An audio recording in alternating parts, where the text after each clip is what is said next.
ஒரு வசனத்தை கூட நாம் வாசிக்க கேட்போம். யோவான் 19:26-27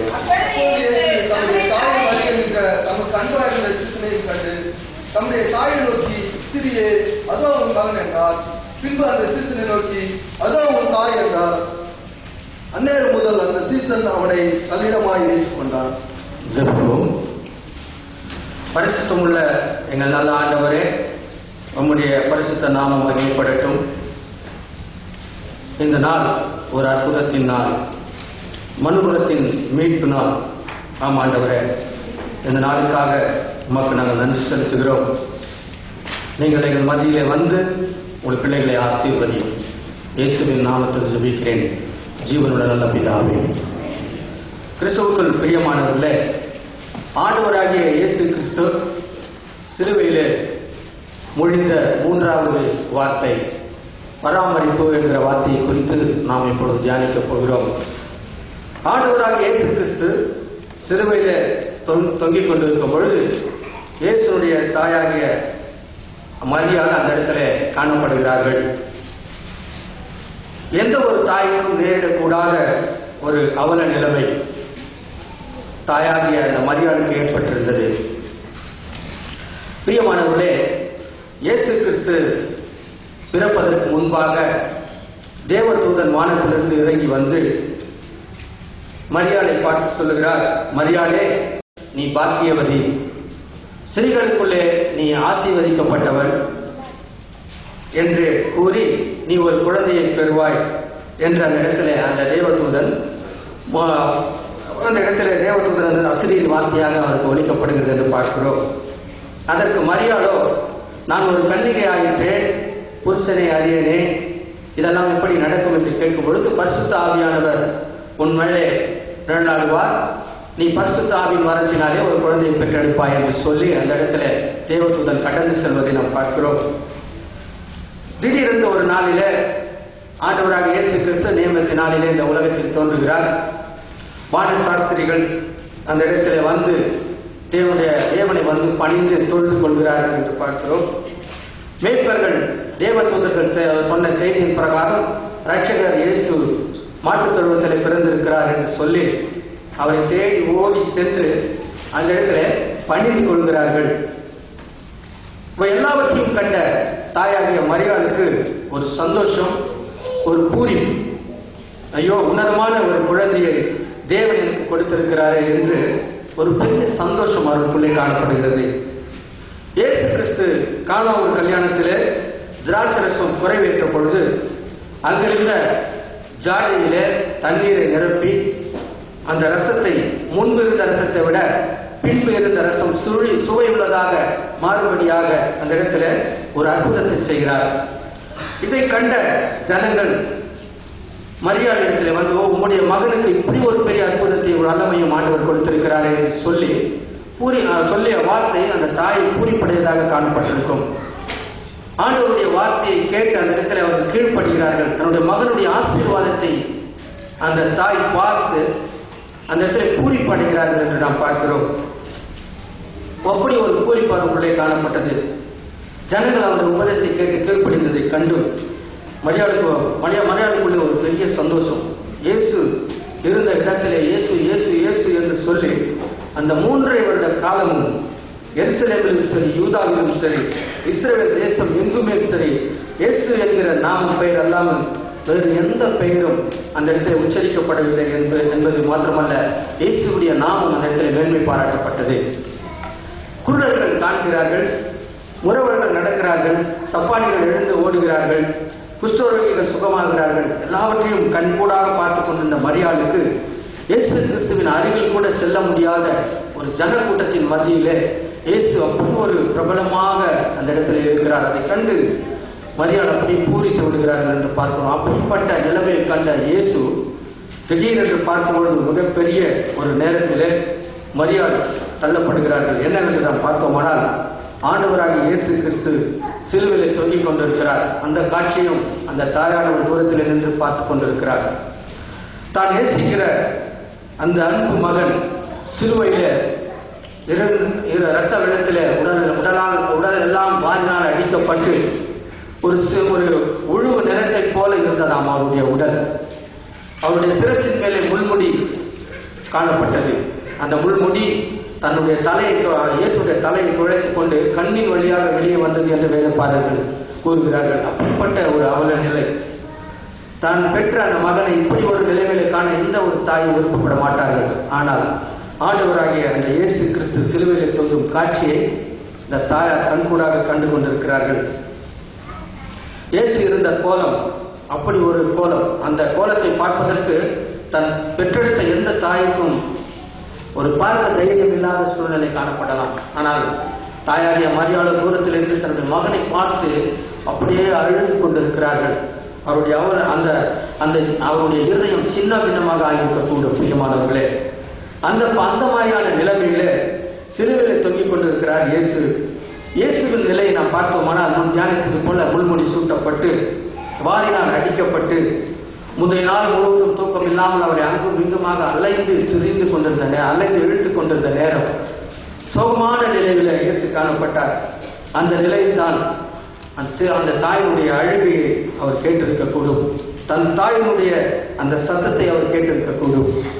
ஐயோ, இந்த உலகத்தில் என்னை பெற்றெடுக்கும்படியாக தேவனால் உண்டாக்கப்பட்ட அந்த ஏழை மகளை ஆண்டவர் கண்ணோக்கி பார்க்கிறார். அந்த மகளுக்கு உதவி செய்ய வேண்டுமே, ஆறுதல் அளிக்க வேண்டுமே. அவளுக்கு ஆறுதல் அளிக்க யாருமே கிடையாது, இருந்திருக்க முடியாத ஒரு சூழ்நிலை காணப்படுகிறது. அதே நேரத்தில் தன் பிரிவை தாங்க முடியாத ஒரு அன்பு சீசன் யோவான் எப்பொழுதுமே இயேசு கிறிஸ்துவினுடைய மார்பிலே சாய்ந்து கொண்டிருக்கக்கூடிய அந்த அன்பு சீசன் அந்த இடத்துல தாய் பக்கத்தில் நின்று கொண்டிருக்கிறார்.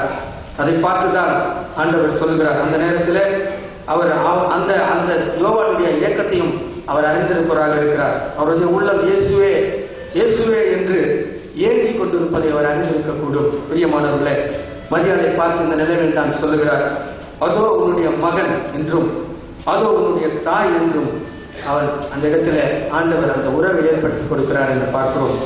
எனக்கு அன்பானவர்களே, இயேசு கிறிஸ்துவனுடைய சிலுவை உறவுகளை பலப்படுத்துகிறது என்று பார்க்கிறோம். ஒரு மனுஷன் இயேசுவின் சிலுவை அண்டையில் வந்தும் கூட தன் உறவுகளை அவன் அற்பமாய் நினைப்பானால் அவன் இன்னும் இயேசு அண்டையில வரவில்லை என்று தான் அர்த்தம். பிரியமானவர்களே, கைவிடப்பட்ட நிலையில் இருக்கிற இயேசு கிறிஸ்து தன்னுடைய தாயிற்காக அவருடைய உள்ளம் துடிக்கிறது. என்னுடைய தாய்க்கு நான் ஒன்றும் செய்யாமல் எப்படி இந்த இடத்தை விட்டு நான் கடந்து போவது என்று எண்ணி தன் தாயை தன் தீசனாகிய யோவான் இடத்திலே கருத்திலே ஒப்புக் கொடுக்கிறார். இதோ உன் தாய் என்று சொல்லி உறவுகள் சிலுவை நிழலிலே சரிப்படுத்தப்படுகிறது. பிரியமானவர்களே, உறவுகளை சரிப்படுத்தவே இயேசு கிறிஸ்து இந்த உலகத்திலே வந்தார். இயேசு கிறிஸ்துவை ஏற்றுக்கொண்ட எந்த ஒரு குடும்பத்திலும் உறவுகள் சீரமைக்கப்பட்டிருக்க வேண்டும்.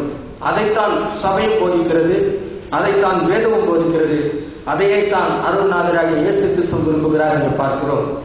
இயேசுவின் சிலுவண்டையிலே வரும் பொழுது ஒரு மனுஷன், ஒரு குடும்பம் சபைக்குள்ளே இயேசுவண்டை வரும் பொழுது அந்த குடும்பம் சீரடைவதை நாம் பார்த்திருக்கலாம். அதற்கு முன்னால் சீர்கட்டு இருந்திருக்கலாம். ஆனால் சிலுவை அண்டையிலே ஒரு குடும்பமோ அல்லது ஒரு தனி மனுஷனோ வரும் பொழுது அவன் சீர்படக்கூடிய சூழ்நிலை அந்த ஏற்படுகிறது என்று பார்க்கிறோம். கணவன் மனைவி பிரச்சனை ஓடுகிறது, மாமியார் மருமகளுக்குள்ளே காணப்படுகிற பிரச்சனை ஓடுகிறது, சகோதரர்களுக்குள்ளே காணப்படுகிற பிரச்சனை வேறுபாடுகள் மாறுவதை நாம் பார்த்திருக்கிறோம். கருத்து வேறுபாடுகள், ஆண்டவரை ஏற்றுக்கொண்ட பிறகு இப்படிப்பட்ட இவைகளெல்லாம் மாறுவதை சிலுவை அண்டையிலே வரும் பொழுது இவைகளெல்லாம் மாறுவதை நாம் பார்த்திருக்கிறோம். குடும்பங்களை நம்பிக்கையின் குடும்பமாகவும் சந்தோஷமான குடும்பமாகவும் ஆண்டவருடைய சிலுவை மாற்றுகிறது என்று பார்க்கிறோம். இதை இயேசு கிறிஸ்து அதே வேதனை நிறைந்த நேரத்தில் மரியாதை பார்த்து, உன்னை நான் அனாதையாக விட்டுவிட்டு போக மாட்டேன், உனக்கு ஒரு உறவை ஏற்படுத்துவேன் என்று ஆண்டவர் ஒரு உதவியை அந்த மரியாதைக்கு ஏற்படுத்தி கொடுக்கிறார். எனக்கு அன்பானவர்களே, என் தேவனாகிய கர்த்தர் அவருடைய சிலுவையில் ஒருவரையும் அவர் அனாதையாய் வைப்பதில்லை. எனக்கு நாகிலேயே என்று சொல்ல வேண்டிய நிலை நமக்கு வேண்டாம். இதோ உனக்கு அற்புதமான ஒரு ஆசீர்வாதமான தெய்வீக உறவை உனக்கு ஏற்படுத்துவார். இயேசு கிறிஸ்து உனக்கு மகனாகவோ அல்லது தந்தையாகவோ அல்லது தாயாகவோ உற்ற நண்பனாகவோ உன்னுடைய வாழ்க்கையில வருவார். இல்லை என்றால் உனக்கு ஒரு நல்ல ஆதரவான உறவை ஏற்படுத்தி கொடுக்க அவர் வல்லமுள்ள தேவனாக இருக்கிறார். ஆமென், அல்லேலூயா. எத்தனை பேர் தனியாக தனிமை நிமித்தமாக மனம் உடைந்து வந்திருக்கிறீர்களோ அந்த ஆண்டவருக்கு தெரியும். ஐயோ, இந்த அந்நிய தேசத்திலே என்னை ஆறுதல் படித்த தேர்தல் படித்த ஆட்கள் இல்லையே என்று நீங்கள் கலங்கி கொண்டிருக்கலாம். தேவன் உங்களுக்கு ஒரு ஆறுதலை, ஒரு தேர்தலையும் ஆண்டவர் உங்களுக்கு ஏற்படுத்தி கொடுத்திருக்கிறார். கடன் பிரச்சனையாக குடும்பத்தோடு தற்கொலை செய்து கொள்ளலாம் என்று எண்ணி எல்லாம் உயிரை மாய்த்துக் கொள்வதற்கான அந்த கடைசி நேரத்திலே மரணத்தின் விளிம்பிலே எத்தனையோ குடும்பங்களை ஆண்டுடைய வசனம் காப்பாற்றி இருக்கிறது என்று நாம் பார்க்க பிரியமானவர்களே. எத்தனை பேருக்கு சிலுவை வாழ்க்கை கொடுத்திருக்கிறது. இந்த புனித வெள்ளியை ஆராதித்துக் கொண்டிருக்கிற தேவ பிள்ளைகளே, உங்களுக்கு இந்த நாளிலே ஒரு நற்செய்தி. சிலுவை அட்டை வந்தால் உங்கள் குடும்பம் கட்டப்படும், உங்கள் பிள்ளைகளும் கட்டப்படுவார்கள். தனிப்பட்ட விதத்திலே வந்திருக்கிற எனக்கு அன்பான சகோதரியே, சகோதரனே, ஐயோ, என்னை தேர்த்துவதற்கு யாருமே இல்லையே, என்னுடைய ஆறுதல் சொல்வதற்கு யாருமே இல்லையே என்று நாம் ஆதரவற்ற நிலையில வந்திருக்கலாம். சிலுவையின் நிழல் ஆதரவுகளையும் உறவுகளையும் நமக்கு ஏற்படுத்தி கொடுக்கிற இடமாக காணப்படுகிறது. பிரியமானவர்களே, ஐயோ, மரண கட்டுக்குள்ளே மரண தருவாயில் தொங்கிக் கொண்டிருக்கும் இயேசுக்கு இதெல்லாம் முக்கியமா என்று நம்முடைய மனதில் கேள்விகள் ஏற்படலாம். ஆம் பிரியமானவர்களே, முக்கியம்தான். மரியாள் அந்த யோவான் 2 பேரையும் இணைத்து வைப்பது இயேசுக்கு முக்கியமானதுதான் சகோதரனே. நம்முடைய வாழ்க்கையிலும் கூட ஆண்டவர் உறவுகளை சரிப்படுத்துவதற்காகவே இந்த உலகத்திலே பிறந்தார், இந்த உலகத்துக்கு வந்தார். இந்த உலகத்திற்கு செல்லும் பொழுது கூட அவர் சொன்ன ஒரு வார்த்தை, அதோ உன் தாய், அதோ உன் மகன் என்று சொல்லி அந்த இடத்துல ஒரு பெரிய ஆண்டவர் உறவை ஏற்படுத்தி செல்கிறார். இன்றைக்கு வரைக்கும் ஆண்டவர் பாருங்கள், அந்த ஏதேன் தோட்டத்திலே ஒரு குடும்பத்தை ஏற்படுத்தினார். இன்றைக்கு வரைக்கும் குடும்பமாக நம்மை ஆசீர்வதித்துக் கொண்டிருக்கிறார். பிரியமானவர்களே, இன்றைக்கு ஒரு ஆதரவற்ற ஒரு நிலையில் இருந்து இந்த ஜெபத்திற்கு நாம் வந்திருக்கலாம். எனக்கு ஆறுதல் கிடைக்காதா என்று வந்திருக்கலாம். பிரியமானவர்களே, இந்த ஜெப வேளையிலே உங்களை நீங்கள் ஆண்டவர்களை ஒப்புக் கொடுக்கும் பொழுது ஆண்டவர் உங்களுடைய வாழ்க்கையிலே ஆதரவையும் தேடுதலையும் ஆற்றலையும் தர தேவன் வலுவுள்ள தேவனாக இருக்கிறார். உங்களுக்கு ஒரு நற்செய்தி சொல்கிறேன். ஜெப வேளையிலே இந்த சிறுவண்டையிலே ஆண்டவர் நீ வந்த பிறகு ஆண்டவர் நிச்சயமாக உங்களை ஆசீர்வதிப்பார். கண்டதை முடிஞ்சு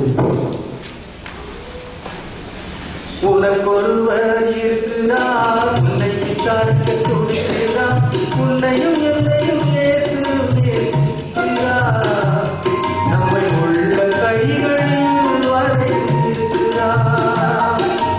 உனக்கொருவர் இருக்கிறார், உன்னை விசாரிக்க துடிக்கிறார், உன்னையும் என்னையும் இயேசு நேசிக்கிறார், உன்னை உள்ள கைகளில் வரைந்திருக்கிறார்.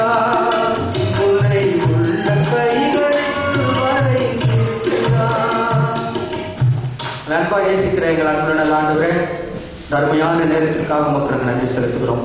அப்பா, ஆண்டவராக இயேசு கிறிஸ்து சிலுவையிலே நம் மொழிந்த 3வது வார்த்தையை தியானிக்கும்படியாக கொடுத்த தருணத்திற்காக மக்கள் நான் நன்றி செலுத்துகிறேன்.